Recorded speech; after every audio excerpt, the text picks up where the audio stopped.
Hello and welcome. The content of this video is for information purposes. If you choose to put any of it into practice, it is your responsibility to do so safely. Any views or opinions expressed in this video are mine.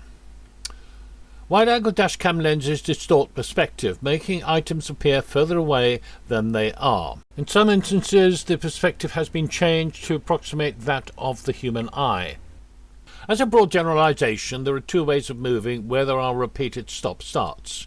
One is to do just that, and the other is to try and smooth things out so that there is more of a flow to one's driving or riding.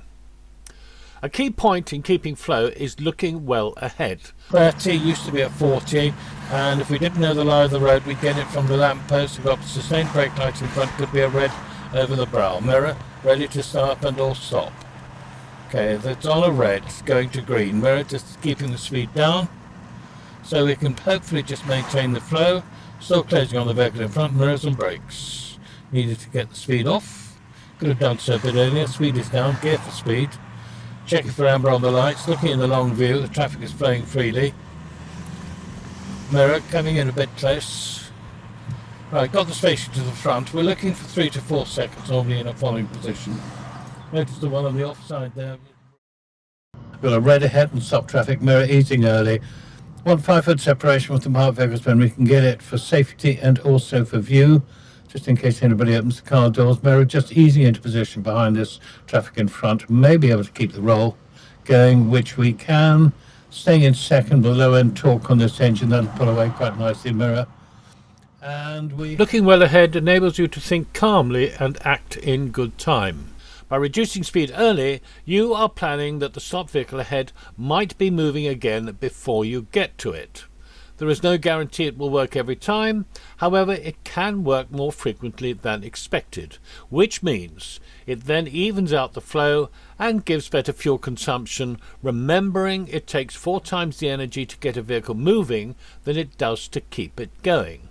Additionally, repeated stop-starts increases wear on vehicle parts and demands more energy via continuous control inputs from the driver.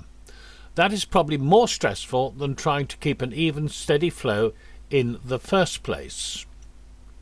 There are a couple of things to explain. One is about braking and the other is on mindset. There are principally 2 ways of braking. One is to do so early, and the other is to leave it late or to the last moment. Late braking often leads to hard stops and is also found in automatic braking systems where, because they brake right up to the last moment, can generate very uncomfortable and disconcerting experiences. Also, if there is stopped traffic in front, it does not make any sense to be braking harshly at the last moment. Late braking generally reflects not looking and thinking far enough ahead. In road driving, the major loss of speed should ideally be in the first third of the braking period, making it easier to feather the last part of the braking. Early braking is also used in urgent situations such as blue light runs because it gives more flexibility in the immediate approach to road situations whilst on the way to an emergency. In stop-start tailbacks, there is no advantage in repeatedly accelerating towards the stopped vehicle in front and then immediately braking. You're not going to go any faster than the general flow, so where possible it is best to try and keep a steady pace in line with that general flow pattern. Normally this means leaving more space to the front so that you can gently keep rolling whilst the driver ahead is going through his or her repeated stop-start sequences. There is obviously a downside, particularly in multi-lane conditions, that others may take the space in front of you. The temptation may be to close up to prevent this happening, but that just puts you back in the stop-start zone you are trying to avoid. So generally you should just let that happen. However, in some conditions that may not be practical.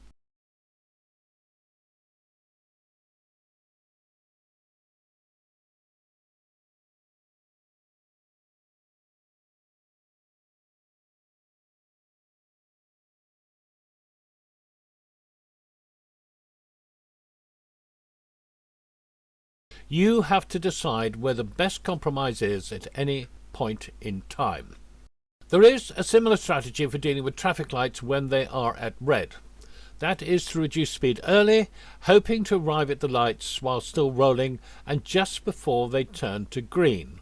Again, it doesn't always work, but it is surprising how often it does. Get the speed off early, we might get a rolling to green mirror, so van behind is turned away.